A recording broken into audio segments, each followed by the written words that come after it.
Oliver Twist. Written by Charles Dickens. Written in the year 1838.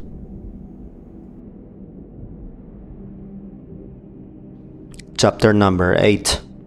Oliver walks to London. He encounters on the road a strange sort of young gentleman. Oliver reached the stile at which the bypath terminated, and once more gained the high road. It was 8 o'clock now. Though he was nearly 5 miles away from the town, he ran, and hid behind the hedges, by turns till noon, fearing that he might be pursued and overtaken. He then sat down to rest by the side of the milestone, and began to think, for the first time, where he had better go and try to live. The stone by which he was seated bore in large characters an intimation that it was just 70 miles from that spot to London. The name awakened a new train of ideas in the boy's mind. London! The great place! Nobody, not even Mr. Bumble, could ever find him there. He had only heard the old man in the workhouse too say that no lad of spirit need want in London, and that there were ways of living in that vast city, which those who had been bred up in country parts had no idea of. It was the very place for a homeless boy, who must die in the streets unless someone helped him. As these things passed through his thoughts, he jumped upon his feet and again walked forward. He had diminished the distance between himself and London by full 4 miles more, before he recollected how much he must undergo ere he could hope to reach his place of destination. As this consideration forced itself upon him, he slackened his pace a little, and meditated upon his means of getting there. He had a crust of bread, a coarse shirt, and 2 pairs of stockings in his bundle. He had a penny too, a gift of sour berries after some funeral in which he had acquitted himself more than ordinarily well, in his pocket. "A clean shirt," thought Oliver, "is a very comfortable thing, and so are 2 pairs of darn stockings, and so is a penny. But they are small helps to a 65 miles walk in wintertime." But Oliver's thoughts, like those of most other people, although they were extremely ready and active to point out his difficulties, were wholly at a loss to suggest any feasible mode of surmounting them. So, after a good deal of thinking to no particular purpose, he changed his little bundle over to the other shoulder and trudged on. Oliver walked 20 miles a day, and all that time tasted nothing but the crust of dry bread, and a few draughts of water which he begged at the cottage doors by the roadside. When the night came, he turned into a meadow, and creeping close under a hayrick, determined to lie there till morning. He felt frightened at first, for the wind moaned dismally over the empty fields, and he was cold, hungry, and more alone than he had ever felt before. Being very tired with his walk, however, he soon fell asleep and forgot his troubles.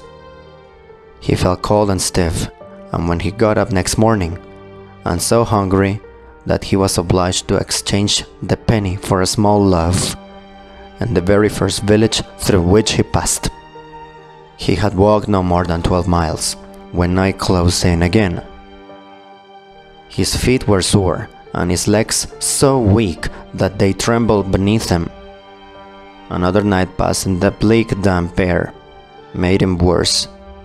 When he set forward on his journey next morning, he could hardly crawl along. He waited at the bottom of a steep hill till a stagecoach came up, and then begged of the outside passengers. But there were very few who took any notice of him, and even those told him to wait till they got to the top of the hill, and then let them see how far he could run for a halfpenny. Poor Oliver tried to keep up with the coach a little way, but was unable to do it, by reason of his fatigue and sore feet. When the outside saw this, they put their halfpence back into their pockets again, declaring that he was an idle young duck and didn't deserve anything. And the coach rattled away and left only a cloud of dust behind. In some villages, large painted boards were fixed up, warning all persons who begged within the district that they would be sent to jail. This frightened Oliver very much, and made him glad to get out of those villages with all possible expedition. In others, he would stand about the inn yards and look mournfully at everyone who passed, a proceeding which generally terminated in the landlady's ordering of one of the post boys who were lounging about to drive that strange boy out of the place, for she was sure he had come to steal something. If he begged at a farmer's house, 10 to 1, but they threatened to set the dog on him. And when he showed his nose in a shop, they talked about the beetle, which brought Oliver's heart into his mouth, very often the only thing he had there for many hours together.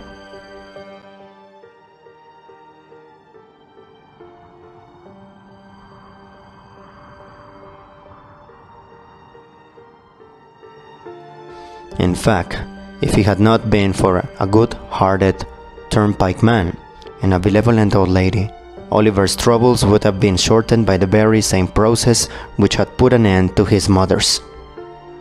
In other words, he would most assuredly have fallen dead upon the king's highway, but the turnpike man gave him a meal of bread and cheese, and the old lady, who had a shipwrecked grandson wandering barefoot in some distant part of the earth, took pity upon the poor orphan and gave him what little she could afford, and more, with such kind and gentle words and such tears of sympathy and compassion, that they sank deeper into Oliver's soul than all the sufferings he had ever undergone. Early on the 7th morning after he had left his native place, Oliver limped slowly into the little town of Barnet.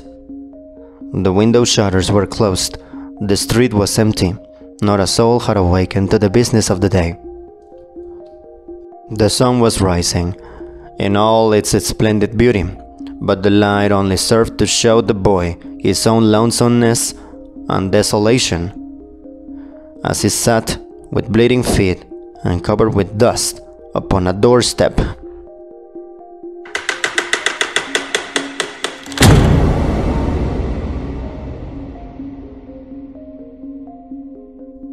By degrees, the shutters were opened, the window blinds were drawn up, and people began passing to and fro.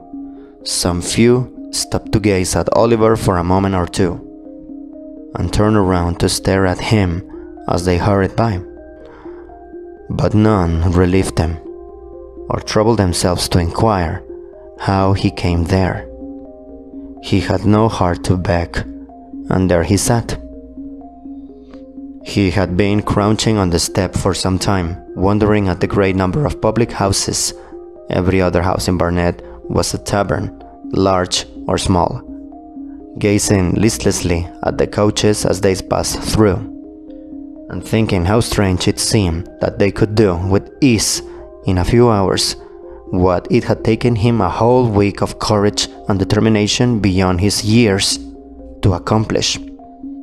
When he was roused by observing that a boy who had passed him carelessly some minutes before had returned, and was now surveying him most earnestly from the opposite side of the way. He took little heed of this at first, but the boy remained in the same attitude of close observation so long that Oliver raised his head and returned his steady look. Upon this, the boy crossed over, and walking close up to Oliver said, "Hello, my covey, what's the row?" The boy who addressed this inquiry to the young wayfarer was about his own age, but one of the queering-looking boys that Oliver had even seen, but one of the queerest looking boys that Oliver had ever seen. He was snub-nosed, flat-browed, common-faced boy enough, and as dirty a juvenile as one would wish to see, but he had about him all the airs and manners of a man. He was short in his age, with rather bow legs, and little, sharp, ugly eyes.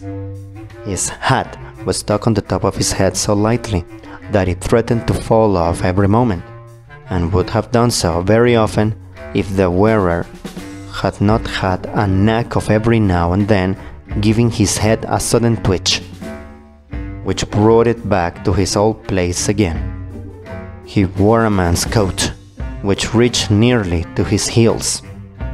He had turned the cuffs back, halfway up his arm, to get his hands out of the sleeves, apparently with the ultimate view of thrusting them into the pockets of his corduroy trousers, for there he kept them.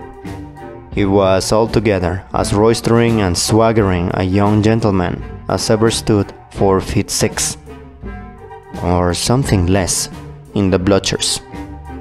"Hello, my covey, what's the row?" said this strange young gentleman to Oliver. "I'm very hungry and tired," replied Oliver, the tears stranding in his eyes as he spoke. "I have walked a long way. I have been walking these 7 days." "Walking for 7 days?" said the young gentleman. "Oh, I see. Big order, eh? But," he added, noticing Oliver's look of surprise, "I suppose you don't know what a big is, my flash companion?" Oliver mildly replied that he had always heard a bird's mouth described by the term in question. "My eyes, how green!" exclaimed the young gentleman. "Why, a big's a magistrate. And when you walk by big's order, it's not straightforward, but always a going up, and never a coming down again. Was you never on the mill?" "What mill?" inquired Oliver. "What mill? Why, the mill! The mill as takes up so little room that it'll work inside a stone jug, and always goes better when the wind's low with people than when it's high, 'cause then they can't get workmen. But come," said the young gentleman, "you want grub? You shall have it. I'm at my low watermark myself, only 1 bob and a magpie, but as far as it goes, I'll fork out and stump. Up with you and your pins. There, now then, Morris!" Assisting Oliver to rise, the young gentleman took him to an adjacent chandler's shop, where he purchased a sufficiency of ready-dressed ham and a half-quartern loaf, or, as he himself expressed it, a 4-penny bran, the ham being kept clean and preserved from dust by the ingenious expediment of making a hole in the loaf by pulling out a portion of the crumb and stuffing it therein.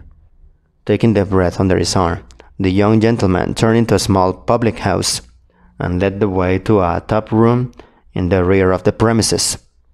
Here, a pot of beer was brought in by direction of the mysterious youth, and Oliver, following too, at his new friend's bidding, made a long hearty meal, during the progress of which the strange boy eyed him from time to time with great attention. "Going to London?" said the strange boy when Oliver had at length concluded. "Yes." "Got any lodgings?" "No." "Money?" "No." The strange boy whistled, put his arm into his pockets as far as the big coat sleeves would let them go. "Do you live in London?" inquired Oliver. "Yes, I do, when I'm at home," replied the boy. "I suppose you want some place to sleep in tonight, don't you?" "I do indeed," answered Oliver. "I have not slept under a roof since I left the country." "Oh, don't fret your eyelids on that score," said the young gentleman. "I've got to be in London tonight, and I know a respectable old gentleman as lives there. who'll give you lodgings for nothing, and never ask for the change. That is, if any gentleman he knows introduces you.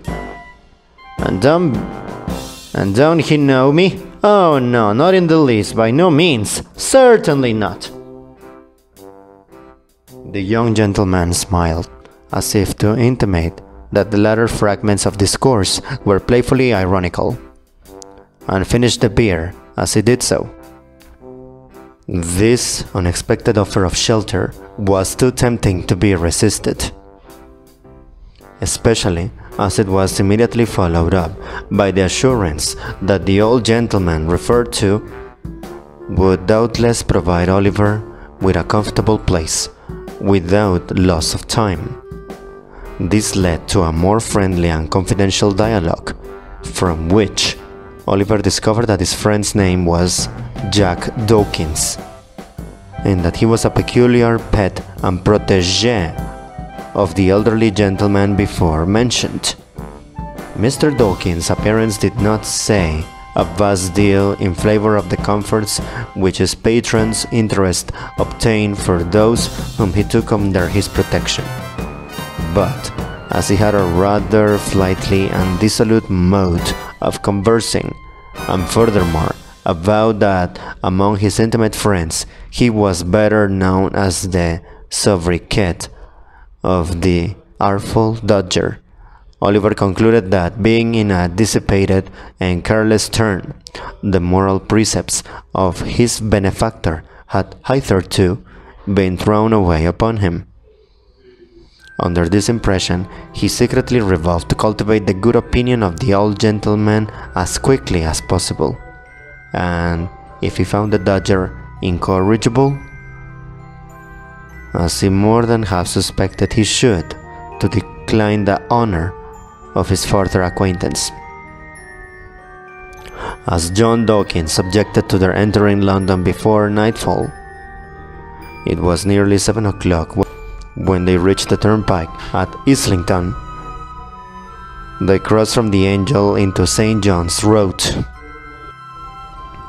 struck down the small street which terminates at Sadler's Wells Theatre, through Exmouth Street and Coppice Row, down the little court by the side of the workhouse, across the classic ground which once bore the name of Hockley in the Hole, thence into Little Saffron Hill, and so into Saffron Hill the Great, along which the Dodger scudded at a rapid pace, directing Oliver to follow close at his heels.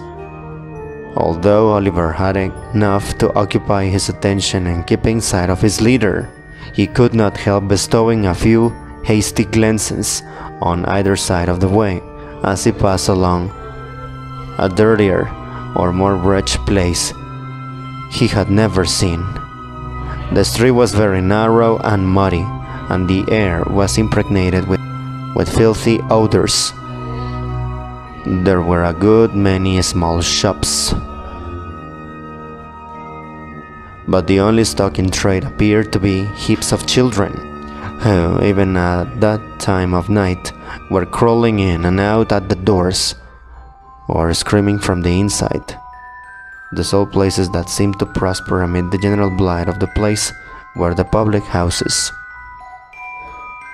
and in them the lowest orders of Irish were wrangling with might and main.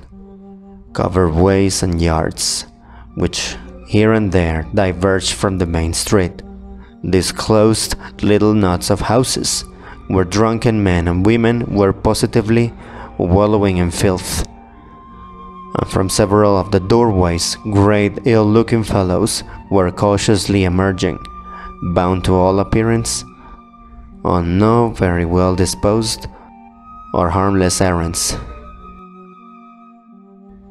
Oliver was just considering whether he had better run away when they reached the bottom of the hill.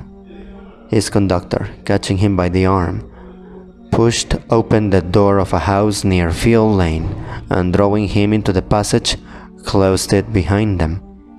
"Now then," cried a voice from below, in reply to a whistle from the Dodger, "Plummy and slam," was the reply.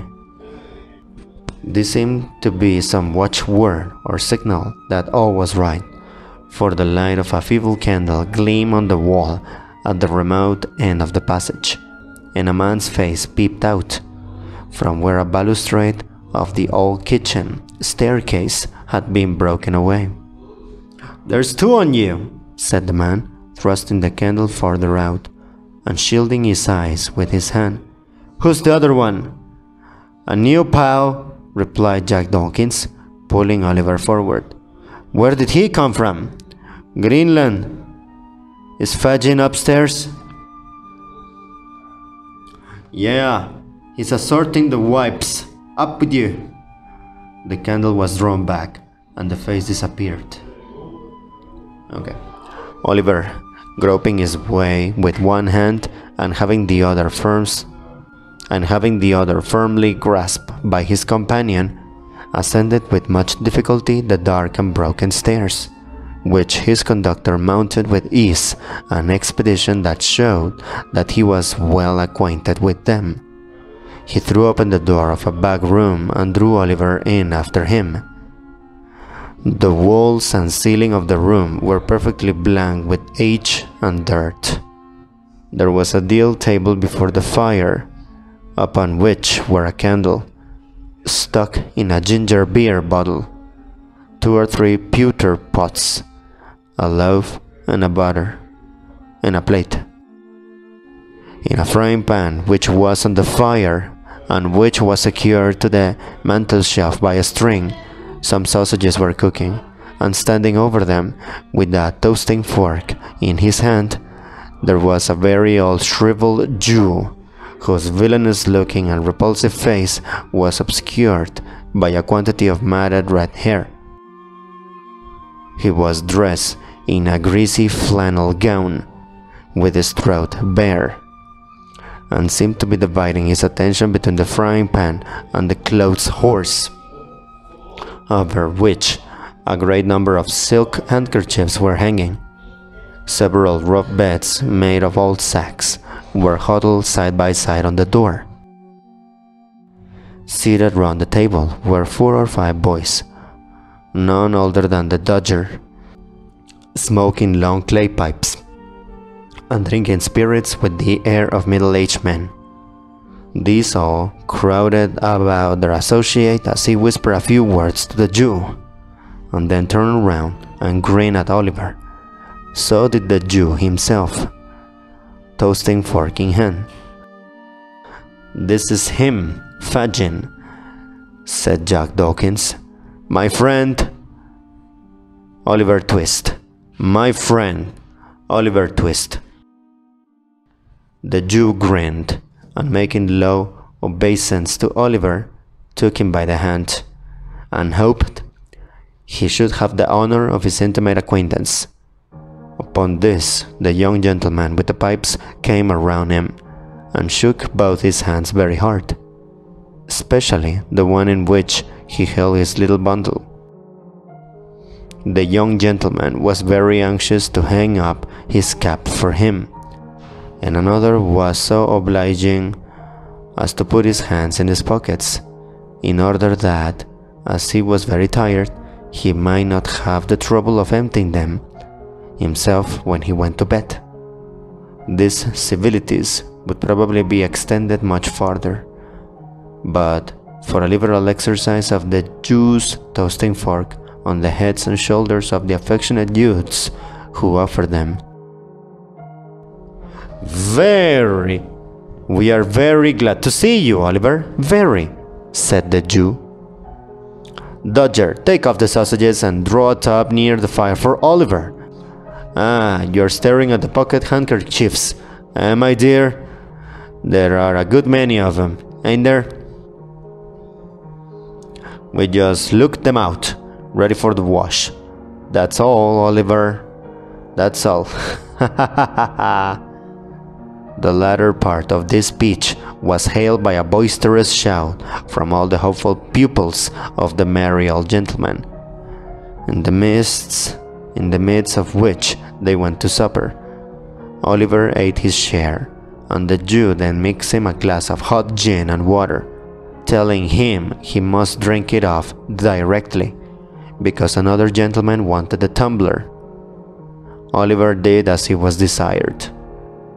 Immediately afterwards, he felt immensely gently lifted onto one of the sacks, and then he sunk into a deep sleep. End of chapter.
Mm-hmm.